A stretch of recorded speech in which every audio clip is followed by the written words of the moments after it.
Are you diabetic and you wake up in the morning, you get your test strip, you get your glucometer, you check your blood, and it's in the 200s, 300s, or maybe 400s? Hi everyone, my name is James Marin. I'm a holistic registered dietitian, environmental nutritionist, author, speaker, and diabetes expert. I know you're having trouble with blood sugar, but maybe you had a healthy day the day before, right? You did everything right. You exercised even. And then the next day you wake up in the morning and your blood sugar is very high. What's going on? I definitely know you're frustrated. I definitely know you're confused.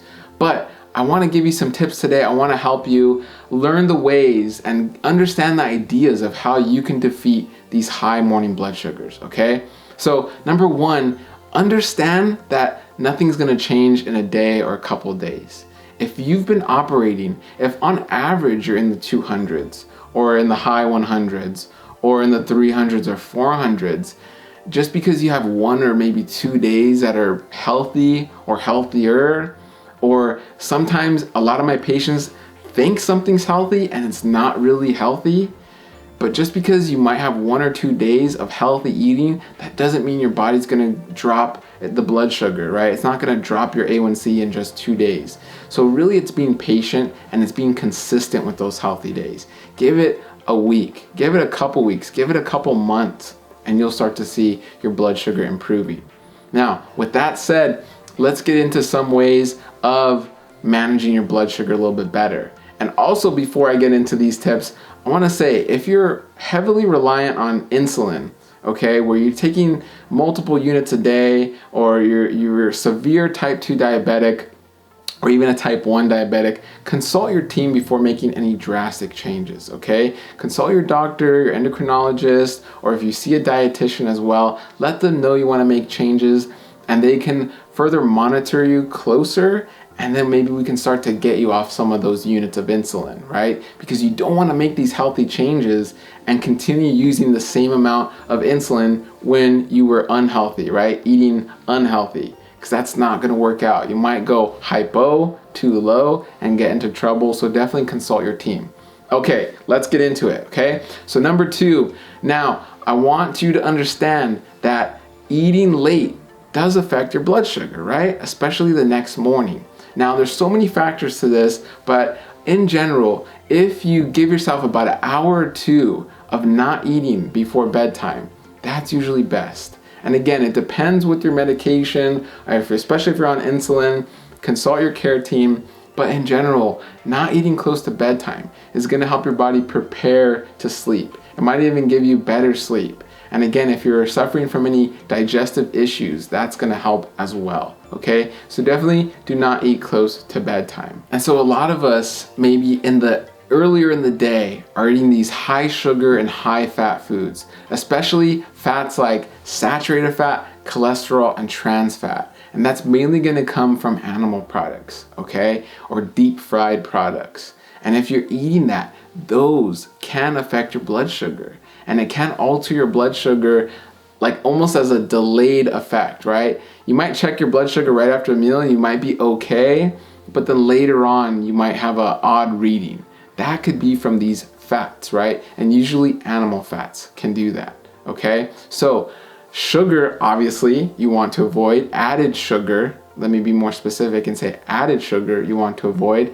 And also high fat foods. You don't want to eat these deep fried foods or these extremely rich processed animal fats that are found in cheeses or sausages, red meats, even chicken, because these fats will cause inflammation in your body. It's gonna make 10 grams of sugar feel like 40 grams of sugar, okay? So you're gonna create this inflammation, this endotoxemic effect in your body, and it's gonna make your body more sensitive to added sugar or other types of foods you may eat in the day, giving you these crazy readings late at night or giving you issues in the middle of the night and in the morning, okay? So next tip number 3 is to hydrate. Have you drank water today? Are you not drinking water? Maybe drinking diet drinks or diet soda or diet teas or whatever the case is, or if it's tea or regular soda or juice. There's lots of other drinks out there, but nothing can beat pure water. When you're staying hydrated, it helps to lower your blood sugar. You will probably urinate more, but that's okay. You're gonna help to, detox and get rid of these toxins in your kidneys and free radicals. It's gonna help your muscles. I can go on, but the point is to drink water, okay?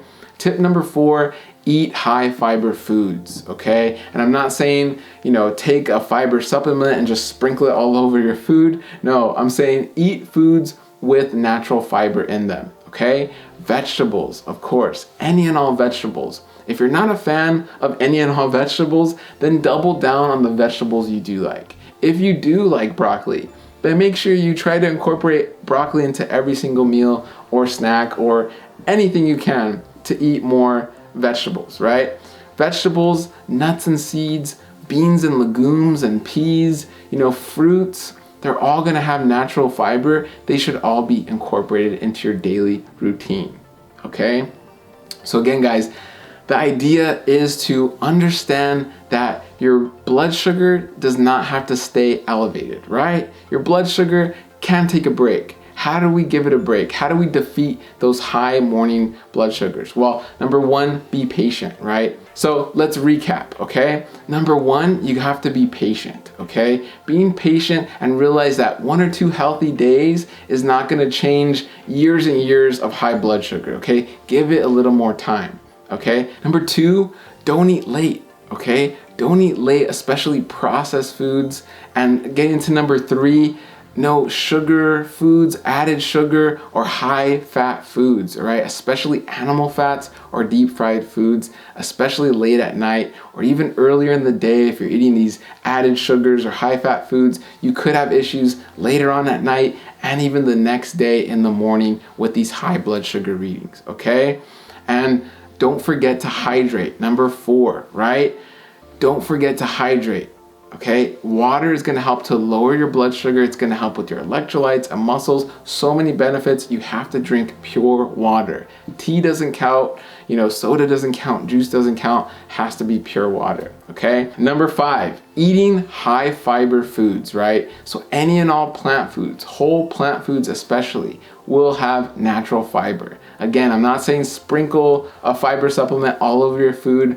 I'm saying eat natural high fiber foods. Fruits and vegetables, whole grains, beans and all different types of legumes, right? Nuts and seeds, eat them all. They're gonna have great fiber as well as, hundreds of other nutrients and benefits. So guys, thank you for watching. If you're looking for more information, you can take home with you, click the link below, download our free booklet. In here is gonna be a shopping guide. You can learn more about foods, like the foods I mentioned, to help you beat and defeat your early morning high blood sugar readings, okay? As well as 101 foods you should be avoiding, okay? This is free right now. Click the link below. You're gonna get this free booklet with no strings attached. And this is usually what I give to my patients on their first step, right? This is what helps my patients get on the path to reversing their diabetes symptoms and feeling so much better. So don't wait. If you like this video, like and share it with friends and family. Have them click the link and get the booklet as well. It's 100% free. So thank you guys so much for watching. Have a wonderful day.